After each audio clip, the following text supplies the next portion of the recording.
Parole de libraire. Thibaut Dubois, Jean-Christophe Rieu. Bonjour et bienvenue dans notre podcast Parole de libraire. Chaque mois, on va bien sûr parler livres, parler littérature. On va vous donner des conseils de lecture et on va vous guider. Alors, nous sommes ici en plein cœur de la librairie Siloé à Nantes avec son directeur Thibaut Dubois. Thibaut, bonjour. Bonjour Jean-Christophe. Merci de nous accueillir chaque mois ici en plein cœur de votre librairie à Nantes, tout proche de la cathédrale de Nantes. En deux mots, est-ce qu'on peut parler de la librairie Siloé ? D'abord, c'est une grande joie de vous accueillir dans nos locaux pour que vous puissiez voir de l'intérieur ce qui se passe dans une librairie. La librairie Siloé de Nantes, elle existe depuis 1957, donc c'est une institution nantaise. Nous allons fêter nos 70 ans l'année prochaine. Et dans la librairie, c'est une librairie spécialisée en religion, mais vous trouverez aussi de la littérature, des produits monastiques, des objets, des romans. Voilà, c'est votre librairie religieuse du centre-ville de Nantes. Qui nous accueille donc pour Parole de libraire. Alors, Parole de libraire, qu'est-ce que c'est ? C'est votre podcast littérature. On va la découper en trois parties. Tout d'abord, on va vous donner le livre Coup de cœur. Ça, c'est la sélection de notre directeur de la librairie, Thibaut. Chaque mois, va nous faire une sélection de 3 ou 4 livres. Là, comme nous sommes à l'approche de l'été, on va sélectionner un livre. Mais alors, quel livre ? Je ne vous en parle pas plus pour l'instant. Puis, on va découvrir les différents rayons de cette librairie. Regardez les rayons, vous voyez, c'est assez grand d'ailleurs. Alors, on va voyager entre ici, Nantes, et puis Siloé à Angers également. On va regarder le rayon produits monastiques. Tiens, regardez, faites un petit tour du rayon. Le rayon jeunesse, icônes, livres religieux. Voilà, tout ça, on va prendre le temps pendant l'année de vous faire découvrir en gros tout ce que vous propose la librairie Siloé. Et puis on terminera avec notre rubrique Là où les livres rencontrent les gens. Ce sont en fait des conseils de lecture. La question que vous n'osez pas poser à votre libraire, eh bien on va lui poser cette question et on va vous donner quelques petits conseils de lecture. D'ailleurs, je vous donnerai mon petit coup de cœur pour ce mois de juin. Thibaut, on va commencer, si vous le voulez bien, avec le livre de la semaine. Alors le livre de la semaine, ça va être le livre du pape Léon XIV, Magnificat Humanitas ou Magnifique Humanité. C'est la première encyclique du pape Léon XIV. Alors, qu'est-ce qu'une encyclique ? En fait, une encyclique, c'est un document qu'on appelle document romain parce que c'est édité par la librairie éditrice du Vatican, dans lequel le pape donne des grandes orientations. On a beaucoup été marqué il y a 5-6 ans par Laudato Si du pape François sur l'écologie. Et cette fois-ci, ce texte, Magnificat Humanitas, c'est un texte de Léon XIV sur le lien de l'homme à l'intelligence artificielle. C'est absolument étonnant, marquant. On parle de l'intelligence artificielle depuis de nombreuses années, on développe en économie, chacun utilise plus ou moins des applications, mais aucun gouvernement, ni l'ONU, ni un État, ni une institution, ni d'association n'ont donné de directives ou de limites à ce que ça pouvait être. Et figurez-vous que le pape Léon XIV place l'IA, l'intelligence artificielle, en lien avec l'humanité. Qu'est-ce qui est plus important ? L'homme ou l'intelligence ? Et bien entendu, c'est l'homme qui est au centre du débat, au cœur du débat. Et donc c'est la première fois que quelqu'un de renommée mondiale, d'importance, donne des limites, donne une direction. Et on a eu beaucoup de commentaires déjà, alors que ça vient juste de paraître, d'hommes politiques, d'associations, de mouvements qui ont dit mais bien entendu, il nous faut une parole forte sur le lien de l'homme à l'IA. Et bien sûr, il faut respecter l'homme. Ça doit être un outil, c'est pas une finalité. Donc très, très intéressant. Je vous montre, il y a plusieurs éditions. Alors une petite question, truc et astuce. En fait, souvent, les textes du pape sont publiés dans plusieurs maisons d'édition. Alors que les lecteurs se rassurent, c'est le même texte, c'est rigoureusement la même chose, sauf que plusieurs maisons d'édition choisissent de publier. Donc vous pouvez avoir des nuances de couverture, de prix, de taille de police. Je vous en présente deux. Le premier aux éditions, une coédition Bayard, Cerf et Mam. Voilà. Et le deuxième aux éditions Salvator, celui-ci qui est en plus gros caractère pour ceux que ça intéresse. Mais le texte est rigoureusement le même, ce qui change, c'est la présentation.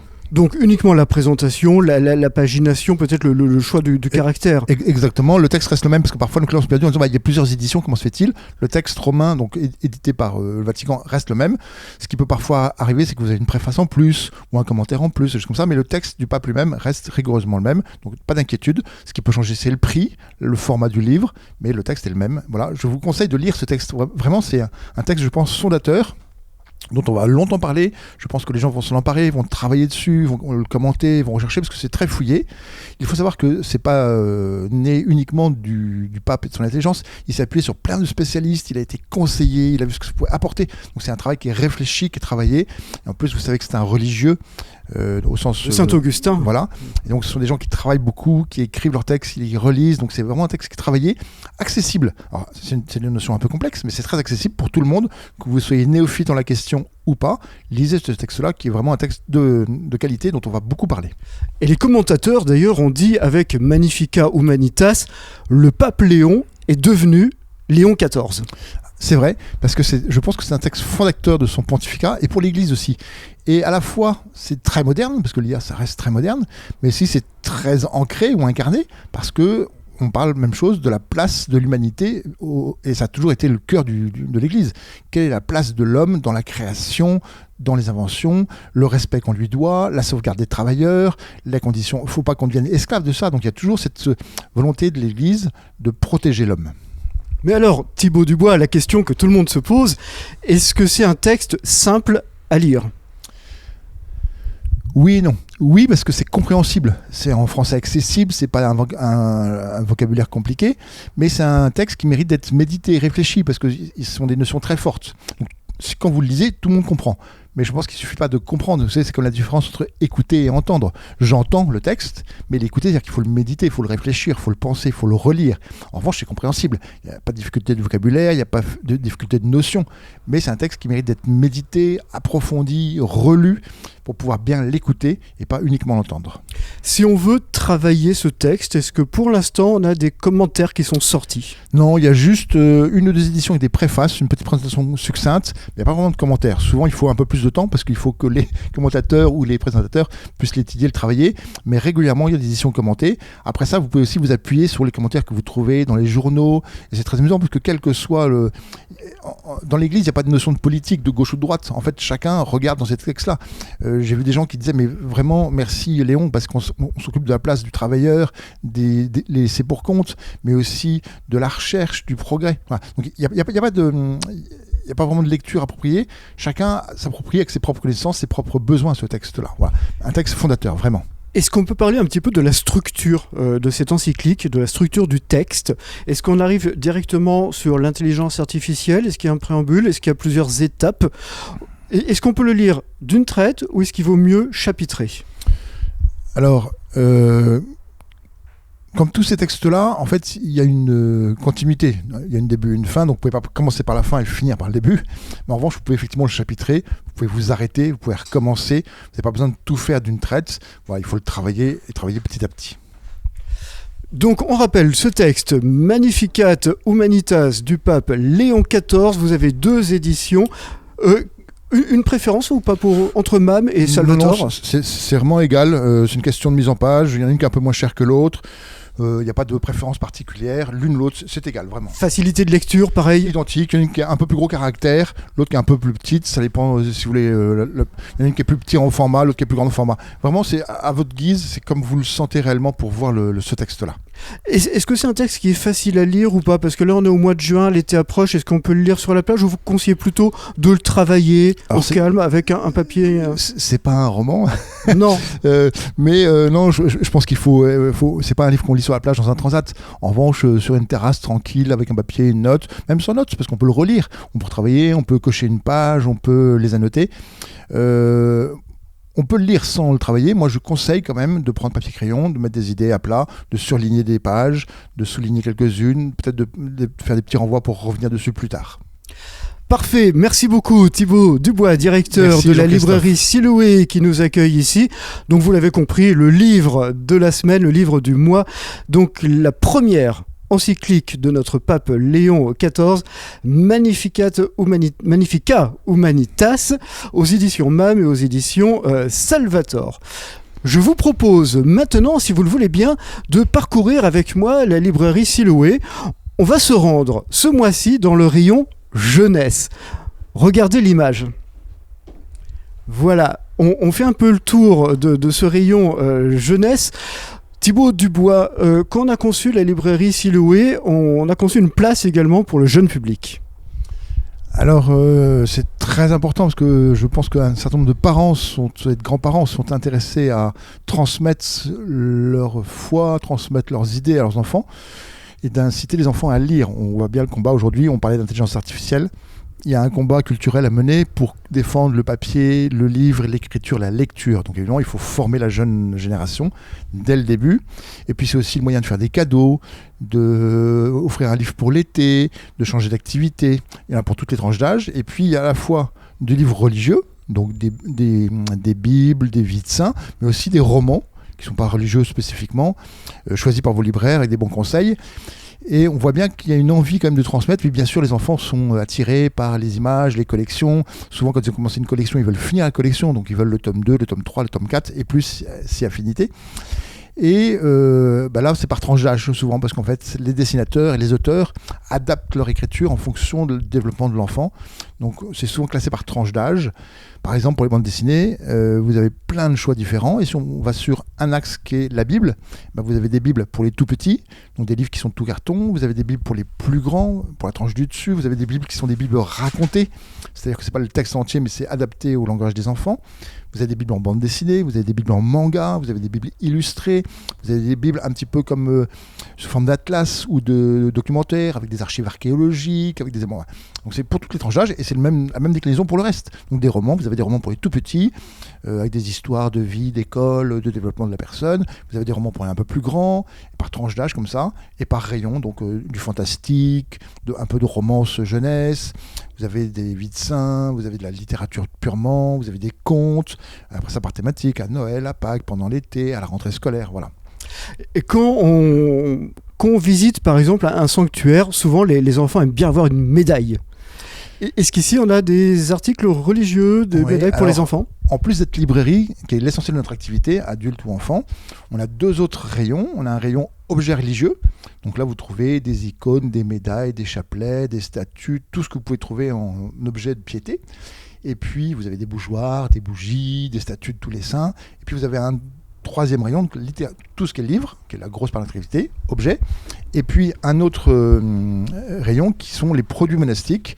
Donc, qu'est-ce que c'est que les produits monastiques ? Ce sont des productions faites par les moines ou les moniales, donc les religieux ou les religieuses, qui les aident à vivre. Donc de la confiture, des gâteaux, du sirop, du savon, des produits de beauté, voilà, tout ça c'est fabriqué par les moines ou les moniales et c'est en vente. Et donc nous on participe à aider ces monastères-là à vivre parce qu'il faut bien vivre de ça, faire les travaux. Vous savez que les abbayes sont très grandes, ils ont des églises à restaurer, des bâtiments. Donc cette production-là leur permet de vivre et nous on vous permet d'accéder un petit peu à ces produits-là. Voilà, vous pouvez facilement offrir des pâtes de fruits quand vous allez chez les amis. Il y a des cacahuètes caramélisées, voilà, il y a un grand choix. Donc ça c'est notre troisième rayon, les produits monastiques. Et on aura le temps d'y revenir largement, on va lui consacrer vraiment une émission parce que le choix est vraiment vaste et large dans ce rayon. Pour terminer sur le rayon jeunesse, vous avez un petit coup de cœur pour cet été, un livre ou une bande dessinée à mettre en avant, peut-être à proposer à nos auditeurs. Je vais vous parler d'une collection qui sont des cahiers de vacances, figurez-vous, mais qui changent un peu des cahiers de vacances scolaires qu'on trouve dans les supermarchés ou dans les librairies générales. Ça s'appelle Jules et Léonie. Voilà, vous pouvez les voir. Il y a toutes les tranches d'âge, même chose, c'est classé par tranche d'âge et par classe. Donc je vous invite à découvrir cette collection-là qui s'appelle Jules et Léonie, les cahiers de vacances, vraiment intéressant. Merci beaucoup Thibaut Dubois. Troisième partie de notre podcast Parole de libraire, là où les livres rencontrent les gens. Alors cette dernière partie, ce sont des conseils pratiques tout simplement qu'on va vous donner et c'est mon petit coup de cœur. Tout d'abord, première question, Thibaut Dubois, quand on arrive dans une librairie Siloué, une autre librairie, est-ce qu'on peut tout commander ? Est-ce qu'on peut commander n'importe quel livre ? Alors chez Siloué, souvent les gens pensent qu'on n'a que des livres religieux. Alors c'est plutôt ce qu'on met en avant parce que c'est notre choix éditorial. En revanche, nous avons une base nationale qui est la même que les grandes chaînes, que les supermarchés, que les ventes en ligne. Nous avons accès à plus de 900 000 titres disponibles. C'est presque 1 million, vous vous rendez compte, 900 000 titres disponibles. On n'a pas la place bien sûr de les avoir, mais on peut tout vous commander. Et en fonction des éditeurs, ça arrive entre 4 et 8 jours. Vous pouvez venir les chercher à la librairie, on peut vous les expédier au choix. Et là, vous pouvez tout commander, des romans, un traité de médecine, un livre d'architecture. Alors évidemment, si vous voulez nous aider, si vous aimez la librairie, plutôt que de commander ça sur Internet et de vous faire livrer dans 24 heures, et encore vous pouvez commander sur notre site Internet, venez le commander à la librairie et on vous le donnera avec joie. Donc voilà, absolument tout, ça peut être un roman de gare, un roman divertissant, ça peut être votre permis de conduire, ça peut être un livre scolaire, voilà. Tous les livres qui existent, je vous dis, plus de 900 000 titres qui sont disponibles à la commande, peuvent être commandés chez Siloé. Pour commander, on va vous mettre toutes les références en commentaire de ce podcast sur YouTube. Et puis vous qui nous écoutez en audio sur Spotify, Deezer et Apple Podcast, on va mettre la référence et le lien surtout pour pouvoir commander les livres. Est-ce que je peux demander des conseils de lecture à un vendeur, à un libraire ? Bien sûr, en fait c'est le propre de la librairie. Souvent quand vous allez sur Internet, c'est parce que vous avez choisi un livre, donc vous pouvez aller sur le site de Siloé, siloé-nantes.fr. Là, vous pouvez choisir le livre que vous voulez, mais si vous ne savez pas trop, vous dites, voilà, moi j'aimerais un petit roman rafraîchissant pour l'été, ou je voudrais offrir un livre pour la communion de mon petit-fils. Bien sûr, il y a tellement de choix, c'est compliqué de savoir. Donc l'idée, c'est aller voir votre libraire, et puis vous échangez avec lui, vous échangez, quel âge il a, c'est pour qui, une personne âgée, une femme, un homme, il aime bien les romans policiers, au contraire, il aime bien les romans d'aventure. Et au fur et à mesure de la discussion, vous discutez, et vos libraires, qui ont un certain nombre de choix ou de coups de cœur, vous disent, voilà, moi j'ai découvert ce livre-là, qui est pas très connu, qui est une pépite que je vous conseille. Donc l'idée, c'est venez pour le conseil qui vous manque par ailleurs, venez en librairie, échangez avec vos libraires, demandez-leur un conseil, dites-leur, voilà, en ce moment, j'ai envie de m'évader, je voudrais un livre, un récit par exemple, poignant de quelqu'un qui a fait une aventure extraordinaire, qui était au service des gens, qui s'est engagé dans le social ou je sais pas quoi, en fonction de vos desiderata, et on vous oriente en vous proposant plusieurs choix pour avoir le livre qui vous fera plaisir, auquel vous n'auriez pas pensé. Quand on voit par exemple une petite étiquette en carton sur un livre marqué le choix du libraire ou le coup de cœur du libraire, est-ce que c'est marketing imposé par les maisons d'édition ou c'est un vrai coup de cœur du libraire ? Non, il n'y a aucun choix imposé par les maisons d'édition. En fait, ce sont les libraires. Alors après ça, en fonction du caractère et du tempérament des libraires, le coup de cœur n'est pas le même, le choix n'est pas le même. Et puis ils ont chacun un peu des rayons dont ils sont spécialistes.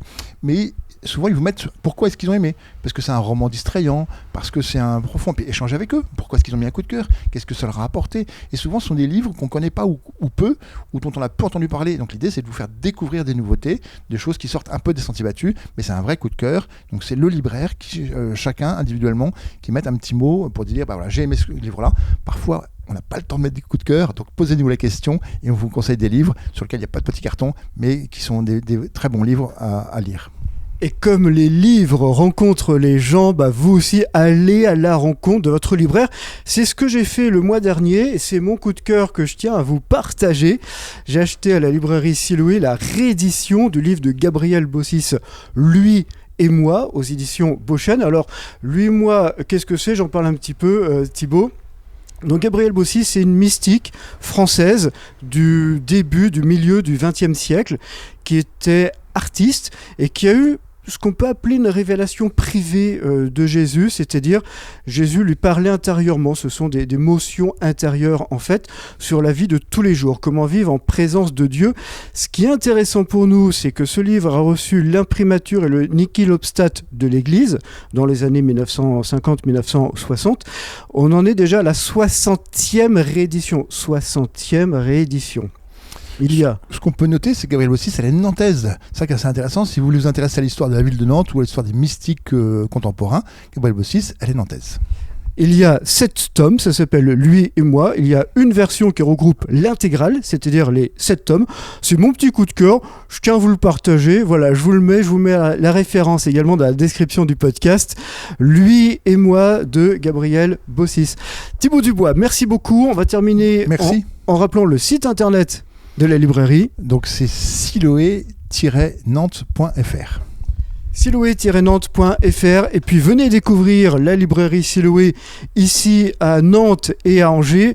On redonne les 2 adresses, Thibaut. Tout d'abord, Nantes. Donc le 3 rue du Général Leclerc de Haute-Cloque à Nantes, c'est à côté de la cathédrale.